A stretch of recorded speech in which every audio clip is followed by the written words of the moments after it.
हर रोज एक नई कहानी देखने के लिए चैनल को सब्सक्राइब करें और बेल आइकन दबाना ना भूलें। मनोज अपनी पांचों बेटियों को बहुत प्यार करता था और उसने उन्हें लाड प्यार से बड़ा किया था।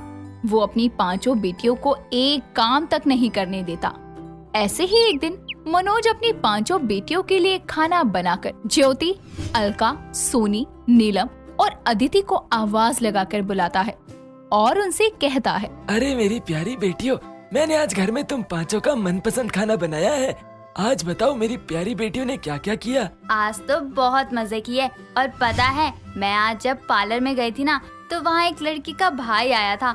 बहुत ही अच्छा लग रहा था। क्यों दीदी, कुछ ज्यादा ही पसंद आ गया क्या? पापा बात आगे बढ़ाओ दीदी की। बेटा थोड़ा संभाल कर किसी से बात किया करो। तुम पांचों मेरी जान हो। तुम्हें कुछ हो गया तो मेरा क्या होगा? पापा, अब हम छोटी नहीं है, बड़ी हो गई है। हमें अपने सही गलत के बारे में बराबर पता है, तो आप परेशान न हुआ करो। हाँ पापा, और वैसे भी बाकी चारों का मुझे नहीं पता। मैं तो लव मैरिज ही करूँगी। क्या मतलब है तेरा? मैं भी लव मैरिज करूँगी। बेटा मैं तुम लोगों को किसी चीज के लिए नहीं रोकता, लेकिन तुम लोग क्या मुझसे बिना पूछे ही शादी कर लोगी? मैं मायने रखता हूँ या नहीं? मुझे लड़के के बारे में पता तो होना चाहिए। पापा, हम आपको बिना बताए बिना पूछे शादी नहीं करेंगे। आपको बताकर, आपसे इजाजत लेकर ही करेंगे। और आपको भी हमारी पसंद पर भरोसा होना चाहिए। हम ऐसे ही किसी को थोड़ी पकड़कर आपके सामने ले आएंगे। ऐसे ही बातें करते हुए सब खाना खाने लगते हैं। इसी तरह घर में सब साथ खुशी से रहते हैं।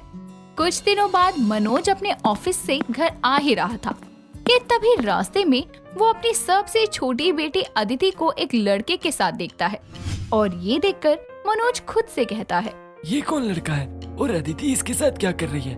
मुझे पता करना चाहिए। मनोज अदिति के पास जा ही रहा था कि तभी अदिति के पास से वो लड़का चला जाता है और तभी मनोज अदिति के पास पहुंचकर कहता है, बेटा अभी जो तेरे साथ लड़का था वो कौन था?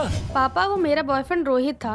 मैं आपको सब बताना चाहती थी। अच्छा वो आपने खुद ही देख लिया। बेटा तो मुझसे मिलवाना तो चाहिए था ना, और वो अचानक से चला क्यों गया? पापा, वो उसके घर से कॉल आ गया था इसलिए वो चला गया। और कोई बात नहीं, मैं उसको किसी दिन खाने पर बुला लूंगी। ठीक है, अभी घर तो चल, लेट हो जाएगा वरना। मनोज और अदिति दोनों घर आ जाते हैं। अगले ही दिन मनोज की बड़ी बेटी ज्योति उसके पास आती है और कहती है, पापा आज आप ऑफिस मत जाना, आज आप मेरे साथ चलोगे क्योंकि मुझे आपको किसी से मिलवाना है। थोड़ी देर बाद ज्योति मनोज को एक कैफे में लेकर जाती है और वहाँ पर ज्योति का बॉयफ्रेंड रोहित आता है। जिसके बाद ज्योति कहती है, पापा इनसे मिलो, ये है रोहित, मेरे बॉयफ्रेंड। हम दोनों शादी करना चाहते हैं एक दूसरे से। लेकिन मुझे ऐसा क्यों लग रहा है, मैंने शायद आपको पहले कहीं देखा है। हाँ अंकल जी, देखा होगा। मैं इसी शहर में तो रहता हूँ, कभी कहीं ना कहीं तो देखा ही होगा। पापा ये बहुत बड़े बिजनेसमैन है, तो आपने किसी बिजनेस पार्टी में ही देखा होगा इन्हें। मनोज ज्योति की बात मान तो लेता है, लेकिन उसे रोहित को लेकर शक हो जाता है। कुछ दिनों बाद मनोज की तीसरी बेटी सोनी भी रोहित के साथ अपने घर आती है, लेकिन तब रोहित अपने मुंह पर नकली दाढ़ी लगा कर आता है। जिसके बाद घर आकर सोनी मनोज से कहती है, पापा दीदी और बाकी की दोनों कहाँ गई? मैं अपने बॉयफ्रेंड को आप सबसे मिलवाने लाई हूँ, लेकिन घर में तो आपके अलावा कोई है ही नहीं। पता नहीं, शायद कोई काम होगा तभी गई है, लेकिन अपने बॉयफ्रेंड से तो मिलवा। ये रहे मेरे बॉयफ्रेंड, इनका नाम है रोहित। इनका कार का बिजनेस है और इनको देखकर तो आपको यकीन हो गया ना कि आपकी लड़की ने एक बहुत अच्छे लड़के को आपका दामाद बनाने के लिए चुना है। रोहित बेटा, आपका कोई भाई भी है क्या? मैंने आपके जैसे एक इंसान देखा है, लेकिन उसकी दाढ़ी नहीं है। नहीं अंकल जी, मैं अपने घर का इकलौता बेटा हूँ। आपने शायद किसी और को देखा होगा और मुझे समझ रहे हो। दाल में कुछ तो काला है, मुझे पता तो लगाना ही पड़ेगा। मनोज को रोहित पर शक तो हो ही जाता है, लेकिन वो कुछ नहीं बोलता।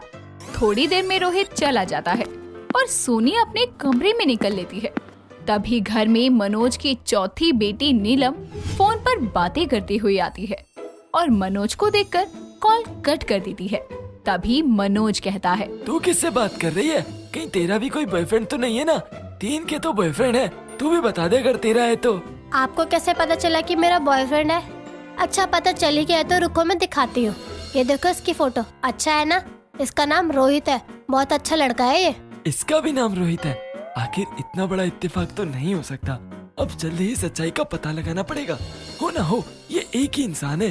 नीलम जैसे ही मनोज को रोहित की फोटो दिखाती है, तभी मनोज समझ जाता है कि ये कोई अलग अलग इंसान नहीं बल्कि एक ही इंसान है जो उसकी चारों लड़कियों का बॉयफ्रेंड बना है।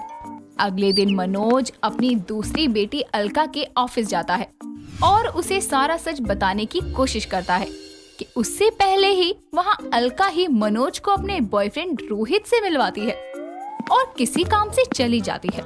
लेकिन मनोज अलका के बॉयफ्रेंड को देखकर समझ जाता है कि ये भी रोहित है, जिसके बाद वो उसे देखकर गुस्से में आता है और रोहित से कहता है, तुम्हें शर्म नहीं आती? एक साथ 5-5 लड़कियों की जिंदगी के साथ खेल रहे हो। मैं तुम्हारी पुलिस में कंप्लेंट कर दूंगा। अभी समझा रहा हूँ, मेरी बेटियों की जिंदगी से चले जाओ, वरना। आपसे अपनी बेटियां तो संभाली नहीं गई और आप मुझे बोल रहे हो जाओ, जाकर बता दो, फिर खुद देख लेना क्या होगा। तुम्हारी 5 बेटियां मेरे प्यार में इतनी अंधी हो रखी हैं कि मैं अभी जाकर उनसे ये बोल दूं कि तुम्हारे पापा ने ये किया है तो वो तुम्हें छोड़ देंगी, लेकिन मुझे नहीं। तुम एक काम करो, अपनी सारी प्रॉपर्टी मेरे नाम कर दो, फिर कुछ सोचूंगा मैं। मतलब तुमने ये सब प्रॉपर्टी के लिए किया है? और नहीं तो क्या, पैसों के लिए ही तो किया है, वरना कौन तुम्हारी नकचड़ी बेटियों को प्यार करेगा। तुम्हें मैं कल तक का टाइम देता हूँ, सोच लो, प्रॉपर्टी देना चाहते हो या अपनी 5 बेटियों की जिंदगी इसी तरह बर्बाद होते हुए देखना चाहते हो। इतना बोलकर रोहित वहाँ से चला जाता है। मनोज बहुत परेशान हो जाता है और उसे समझ नहीं आता कि वो क्या करे। वो घर जाने लगता है कि तभी रास्ते में स्ट्रेस की वजह से मनोज को चक्कर आ जाते हैं, जिसके कारण वो गिर जाता है। तभी एक गीतिका नाम की लड़की वहाँ आती है। वो बेहोश मनोज को अपने साथ घर ले जाती है। थोड़ी देर बाद जब मनोज को होश आता है तो वो उस घर में रोहित की फोटो लगी दिखता है, जिसके बाद वो पास खड़ी गीतिका को कहता है, बेटा तुम कौन हो और ये कौन है, और इसकी तस्वीर तुम्हारे घर में क्या कर रही है? ये मेरे पति हैं, तो इन्हीं की तस्वीर होगी ना मेरे घर में। मनोज गीतिका को सारी बात बताता है और गीतिका कहती है, मुझे पहले ही इन पर शक हो रहा था, लेकिन मेरे पास कोई सबूत नहीं था, इसीलिए चुप रह गई। लेकिन अब नहीं अंकल जी, आप एक काम करना अंकल जी, आप अपनी 5 बेटियों को लेकर कल शाम मेरे घर आ जाना। मैं भी रोहित को दिखाना चाहती हूँ और बताना चाहती हूँ कि अब कौन सा झूठ बोलते हैं वो। मनोज अगले दिन शाम को अपनी 5 बेटियों के साथ गीतिका के घर आता है और वहाँ गीतिका और रोहित बैठे होते हैं। वहाँ आते ही रोहित को किसी और के साथ देखकर मनोज की 5 बेटियाँ कहती है, तुम यहाँ क्या कर रहे हो? और ये कौन है? तुम सब यहाँ क्या कर रही हो? पहले तुम बताओ, मेरे होते हुए तुम इसके साथ क्या कर रहे हो? 1 मिनट, ये मेरा बॉयफ्रेंड है तो आप क्यों पूछ रही हो? आपने जीजा जी को अपना बॉयफ्रेंड बोलते हुए शर्म नहीं आती? तुम सब चुप हो जाओ और रोहित बेबी तुम सबको बता दो, तुम्हारी गर्लफ्रेंड कौन है? इसका मतलब तुम हम 5 के साथ टाइम पास कर रहे थे, क्योंकि ये मेरा भी बॉयफ्रेंड है। ये लड़का तुम सबकी जिंदगी के साथ खेल रहा था, वो भी बस पैसों के लिए। तुम सबको अगर मैं बिना सबूत के कुछ बताता तो कोई मेरी बात पर यकीन नहीं करता, इसीलिए मैंने इसकी बीवी गीतिका के साथ मिलकर ये प्लान बनाया। हाँ अंकल जी सही बोल रहे हैं, ये आदमी एक नंबर का झूठा है। मैं इसकी बीवी हूँ, लेकिन आज तक इसने इतनी सफाई से झूठ बोला कि मुझे कभी इसके खिलाफ कोई सबूत ही नहीं मिला।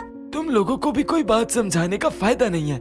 मैंने ही सर पर चढ़ा रखा था तुम 5 को, इसीलिए तुम 5 को इससे बचाने के लिए ये प्लान बनाना पड़ा। हमें माफ कर दो, हमने कभी आपकी बात नहीं सुनी पापा।